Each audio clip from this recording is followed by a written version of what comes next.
Bonjour à tous et bienvenue dans cette nouvelle vidéo. Aujourd'hui, un format un petit peu plus spécial. On est deux, face caméra, pour la vidéo spéciale des 1000 abonnés. Et oui, on a déjà atteint les 1000 abonnés. D'ailleurs, je prends ce moment pour vous remercier de nous suivre. Et on espère que on continuera pour 2024 avec la découverte de nouveaux parcs, notamment Energylandia ou encore Port Aventura. Et peut-être un trip du côté de Madrid. Mais aujourd'hui, on va parler parc d'attractions, mais dans un format plus spécial. On va parler de nos coasters préférés et on a choisi 3 catégories pour parler de ces coasters. On commence avec la première catégorie. Pour cette catégorie, on a choisi les coasters inverted et les coasters suspendus. On a compris dedans tout ce qui était SLC, SST, même si on n'a que un, et on a aussi compté dedans les inverted de chez BM. Dans ces coasters, on en a fait 8. On a fait Al Suburkov qui est à Stripsreal, Iron Claw à Movie Park, Black Mamba à Fantasyland, Monster à Walligator, Osiris au parc Astérix, Vampire à Walibi Belgique, Dreamcatcher à Bobenland et Diminutron à Movie Park. Et t'as oublié Condor à Walibi Holland. Le meilleur de tous. Effectivement, j'oublie Condor à Walibi Holland. En ce qui concerne le meilleur de cette catégorie, je suis pas vraiment sûre. Mais enfin, surtout que tu l'as même pas fait. De quoi? Condor à Walibi Holland. Non. Bah, à chaque fois qu'on y va, on se tâte de le faire, mais vu la réputation qu'il a, non, pas trop envie de le faire. Voilà, donc on va parler de ces 8 coasters là. On va faire un top 3. Moi, je vais commencer. Le premier, c'est Al Suber qui est au parc Stripsreal. C'est mon top 1, puisque c'est la nouvelle génération de ce que Vekoma nous a sorti, je crois, en 2020. Et c'était un très bel investissement réfléchi de la part du parc. Pourquoi? Parce que ça vibre pas, ça fait pas mal la tête, c'est très smooth, c'est très aérien, les vrilles s'enchaînent et ça tape vraiment pas, ou alors peut-être un petit peu au last row. Du coup moi je préfère c'est la first row pour ce coaster là. Il y a vraiment de très bons airtime et de très bons moments de hanging. Bref, tout ça condensé du coup dans un STC. J'espère que Vekoma va vraiment investir dans ces coasters là et que les parcs européens vont en tout cas partir vers ce type de modèle là. Mon top 2, c'est Monster à Walligator. Ça fait longtemps que j'étais à Walligator. Je crois que j'étais pas encore vraiment coaster fan. J'étais un peu perdue dans ce coin-là. Du coup, je me rappelle plus vraiment. Mais je me rappelle que c'était assez long. C'était assez intense. Je suis même sortie de là. Je crois que j'avais un peu la tête qui tournait.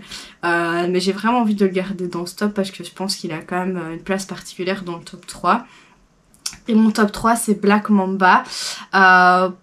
C'était difficile de le placer avec Osiris, mais je pense que Black Mamba vibre beaucoup moins que Osiris, est plus agréable à rider et surtout il est vraiment très très bien intégré dans la zone africaine du parc à Fantasyland et il est surtout très bien intégré par rapport à l'hôtel. Il y a vraiment des passages où on est vraiment ras du sol, où on est vraiment ras du mur et ça c'est aussi impressionnant autant quand on est dans le coaster mais aussi autant quand on le regarde de l'extérieur. Donc et toi? Pour moi, comme toi, Al Suber premier, il n'y a pas vraiment de discussion à avoir à niveau de la pole position. C'est la nouvelle génération et quand on entend SLC, on fouille, mais là, c'est vraiment nouveau. Ça vibre pas, c'est agréable. C'est vraiment tout ce qu'on demande pour ce type de coaster. Et comme tu dis, la first row en position préférée par rapport à l'arrière. L'arrière, c'est neuf, mais ça vibre déjà un tout petit peu. Alors qu'au first row, c'est tout, ça glisse, tous les enchaînements suivent et c'est vraiment super.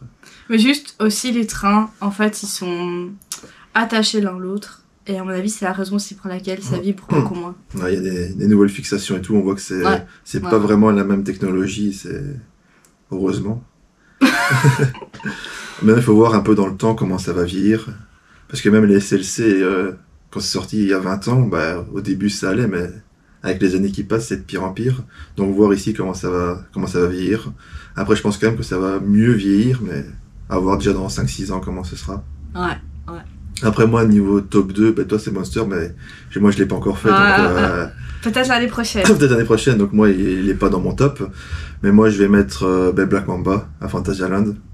de base, je suis pas vraiment un grand fan des SLC et tout ce type de coaster, mais celui-là, niveau... Après, c'est un Inverted BM. Ouais. Intégration et... je sais pas, il y a quelque chose en plus. Tu rentres directement dedans et tu te sens transporté ailleurs. Puis t'as à chaque fois l'impression de voyager dans la savane et tout. T'as l'impression de te prendre un mur et tout. C'est vraiment à fond dedans. Ça, j'aime bien. Et mon troisième, c'est Osiris au parc Astérix. Même si je trouve qu'il vibre un peu comparé à Black Mamba. Mais à nouveau, je trouve que la zone est vraiment belle et le coaster, il est quand même sympa à faire. Si tu compares par rapport à Condor ou Vampire, qu'on a déjà fait, c'est vraiment rien à voir. Il est largement en troisième, les autres ils sont tous au fond. La zone Osiris est belle, mais pour moi, en termes vraiment de sensations pures, vraiment Black Mamba est un cran au-dessus. Après, c'est quand même fort proche, je trouve. Je préfère la zone, je crois, Osiris. Mais il y a vraiment Alsuber loin devant, puis un peu en dessous Osiris et Black Mamba, et puis les autres, je les compte même pas dans le classement en fait, tellement qu'ils sont à faire une fois pour le crédit, mais après on le fait plus quoi. On peut aller 15 fois, 20 fois à Walibi et on fera plus jamais le vampire. Non. On sait qu'on le fera plus jamais. Donc ça c'était pour la première catégorie, les invertites elle est suspendue. On enchaîne avec la deuxième catégorie. Je te laisse la parole pour la deuxième catégorie. Donc la deuxième catégorie, une catégorie qui me donne un peu plus le sourire, c'est les launch coasters à propulsion magnétique LSM.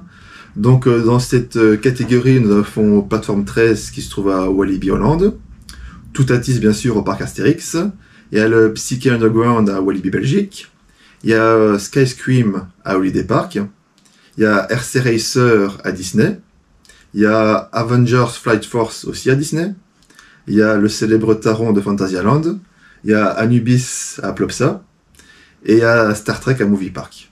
Sans oublier Blue Fire à EP. Ouais. Donc en tout, il y en a 9. C'est ça. Ton top 3? Moi, mon premier, c'est Toutatis. Hein. Vraiment, je pense, mon coup de cœur de cette année 2023.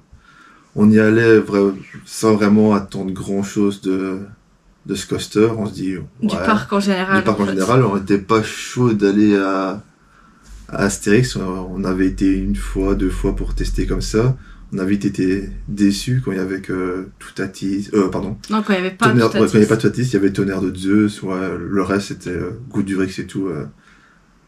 Pas trop ce qu'on aime faire. Et après, il y a eu la sortie de Toutatis. On s'est dit, on va y retourner, on va donner sa chance au parc. Et là, vraiment, coup de cœur.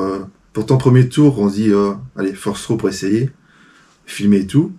On s'est dit, c'est vraiment pas mal. Puis on s'est dit, on va refaire un tour au Lasro. Et là, quelle claque.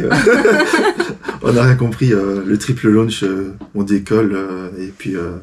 le zéro gestol et tout, c'était vraiment coup de cœur. Même 1 heure d'attente, on les faisait sans problème, tellement c'était super comme tour. Ouais, suivant. Ensuite, je vais mettre Taron. Moi, j'ai vraiment un coup de cœur pour Taron. D'ailleurs, il est dans mon top 3 de mes coasters préférés. C'est vraiment, je sais pas, il y a quelque chose de spécial. Surtout que quand on le fait en Wintertrum, à 20h, c'est vraiment quelque chose... il fait -2 degrés dans le noir et...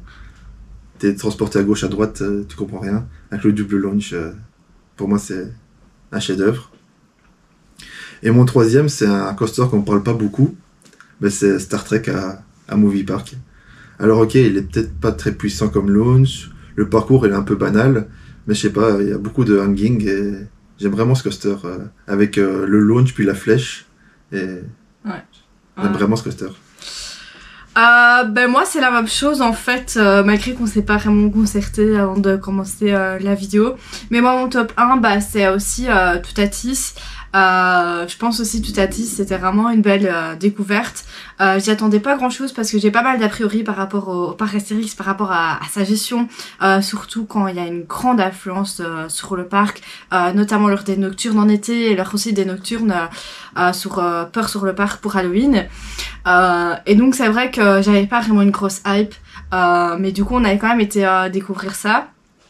Et en fait, du coup, First Row, premier tour, c'était pas vraiment déçu, mais je trouvais qu'il manquait un peu cette grosse intensité. Mais voilà, c'était sympa, on se dit ok on va le refaire et du coup on rentre dedans, on demande aux opérateurs d'aller au last et là c'était vraiment totalement en fait différent. Il y avait vraiment une réelle intensité, surtout lors du triple launch et surtout en fait lors de la dernière propulsion qui nous renvoie en fait en arrière. On sent qu'on est vraiment secoué dans son siège.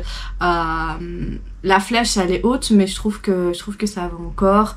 Le seul élément que j'aime pas trop sur Toutatis c'est les trims au niveau du top hat qui ralentissent en fait fortement le train et c'est pour ça que du coup au first on n'a pas totalement accroché. Et on a eu la chance de le faire en Lastro, le dernier train de la journée. Là, c'était vraiment quelque chose. Dans le noir, on voit pas, on sait pas où on est sur le parcours, les éléments s'enchaînent, etc. On a réussi à rentrer dans la file et ils ont fermé juste derrière nous. C'était sympa. À la seconde près. Du coup, mon top 2 dans cette catégorie, c'est aussi Taron. Pourquoi plusieurs raisons. Déjà, il y a les 2 launchs, mais surtout, en fait, il y a le deuxième launch qui, je trouve, en fait, est limite beaucoup plus en fait intéressant que le premier, alors que le premier, on part de 0 et il nous met déjà un bon taquet, mais le deuxième, il nous met vraiment un gros taquet, ça nous permet du coup de terminer le parcours. Taron, pourquoi ? Parce qu'en fait, tout est condensé et malgré en fait que c'est un parcours qui est assez plat, c'est vraiment un coaster qui offre de très bonnes sensations.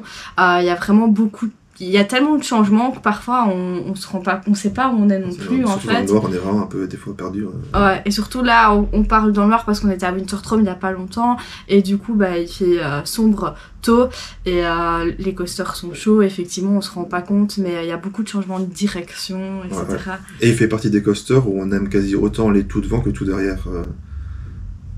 Ils offrent tous les deux des sensations différentes, mais c'est quasi 50-50, tu vois. On a peut-être une petite préférence pour le devant quand même, mais ça nous dérange pas d'aller au last. Ouais, en fait ça dépend, je trouve. Parfois on a fait des rides, c'était plus intéressant au first, parfois on a fait des rides, c'était plus intéressant au last. En fait ça dépend vraiment, je trouve, mais en fait pour le peu de place qu'ils avaient, ils nous ont sorti une bombe que je pense aucun autre parc n'aurait pu sortir avec la même place en fait. Il y a Fantasia qui fait des trucs comme ça. C'est ça. Mon top 3, du coup, c'est Star Trek aussi, et je savais pas trop si j'allais mettre Star Trek ou Anubis à Plopsaland, parce que autant Anubis est un parcours vraiment qui est très banal, qui a des figures qui sont vraiment très basiques, mais qui a un launch qui est vraiment très puissant et qu'on retrouve que à Plopsaland sur Anubis. Par contre, c'est vrai que Star Trek a un launch qui est vraiment, lui, plutôt très beau. Ce qui est intéressant, c'est le twist, effectivement, à la flèche. Surtout au dernier train. Ouais. Et puis il y a des éléments qui s'enchaînent qui sont plutôt on va dire intéressants, qui offrent plutôt des moments de floating. Après c'est pas un coaster avec une très grosse intensité, mais je pense que si on met vraiment tous les bons éléments ensemble, ça reste quand même un très bon coaster. Non, ouais. Pas vraiment un bon moment quand on va à Movie Park et quand on va dans Star Trek. On l'enchaîne plusieurs fois et il est vraiment agréable à rider. C'est ça. Du coup, on va passer à la 3e catégorie. Cette catégorie, c'est aussi les launch coasters, mais cette fois-ci à propulsion par câble, donc à propulsion hydraulique. On n'en a pas fait beaucoup. Déjà, la raison, parce qu'il y en a beaucoup moins dans les parcs européens. Donc, on n'en a fait que 3. On a fait Desert Race à Easy Park, l'Hyperspace Mountain à Disney et Booster Bike à Toverland. Juste, je pensais pas qu'on en avait fait 3 avant de commencer la vidéo, je pensais qu'on en avait fait que 1, donc j'étais étonnée que Disney et Toverland aient ce genre de launch dans leur attraction. Là on est tous les deux d'accord sur l'ordre, donc on mettrait Desert Race en premier, Hyperspace après, et après Booster Bike. Moi mes raisons c'est que en fait Desert Race quand même déjà, enfin je pensais que c'était notre premier launch hydraulique, mais c'était pas le cas. Mais c'est juste qu'en fait il nous met un taquet que les autres nous mettent pas en fait. Mais vraiment collé au siège dans cette faction. Ouais, c'est vraiment assez puissant, même si le reste du parcours est nul à chier. C'est juste une petite balade de 500 mètres, mais on va dans ce coaster que pour le launch en fait. Ouais, en fait le reste du parcours en fait vaut pas le détour, il y a juste le launch qui est assez intéressant. Et on démarre à 2-0 là, avec le petit feu rouge et 3-2-1, collé au siège. Niveau théma c'est nul, il se passe rien, il y a rien. Il y a juste un avion qui est là un hélicoptère retourné dans la file d'attente, sinon... Je me souviens même plus, donc pour dire, mais voilà, ce qui est juste intéressant, c'est Launch, et comparé aux autres, en fait, on classe ça par rapport à l'intensité, c'est celui qui est le plus intense. Ouais. Hyperspace Mountain au parc Disney. Bah... Je l'avais fait il y a une vingtaine d'années, début 2000, quand ça s'appelait encore le Space Mountain. Et je l'ai refait l'année dernière, quasi 15-20 ans après. Et dans mon souvenir, c'était un peu mieux que ça. Non, en fait, voilà, c'est cool si on est sur le parc, mais ça vaut pas le déplacement. Mais juste peut-être qu'il est devant Booster Bike, quand même pour la Théma, en fait. Ouais, puis Booster Bike, je trouve que c'est plus un familial plus que vraiment une attraction forte. T'as le launch, puis tu te balades sur ta moto pendant 600 mètres. Booster Bike, c'est ce qu'il y a à Toverland, c'est les motos, donc on est comme sur une moto en fait, et la position est un peu bizarre, c'est un truc pas très confortable pour les vient se bloquer dans le dos, comme ça, qu'on tire. Ouais. Et du coup, il y a juste un lounge, et il y a quand même un parcours après. Ouais, et à la fin, on a un petit camelback. Ouais. Mais du coup, on est fort ralenti. Et... Mais ça va pas très vite, hein, ça va à 60-70 au moment du launch, après vitesse de croisière peut-être de 50-60. Après, voilà, pour le parc, ça a sa place en fait, en tant que familial à Toverland. Ça rajoute quand même quelque chose à Toverland, mais c'est pas l'attraction qu'on se dit on va faire 1 heure de fil pour le faire, quoi. C'est ça. À faire s'il y a 15 minutes, quoi. Ouais, voilà. Puis le débit est vraiment dégueulasse. Il y a qu'un train, il faut compter 5-6 minutes par peut-être pas, mais par dispatch avec le tour, quoi. Donc même s'il n'y a pas beaucoup de monde, il y a vite 15-20 minutes en fait, tellement que le débit est dégueulasse. C'est ça.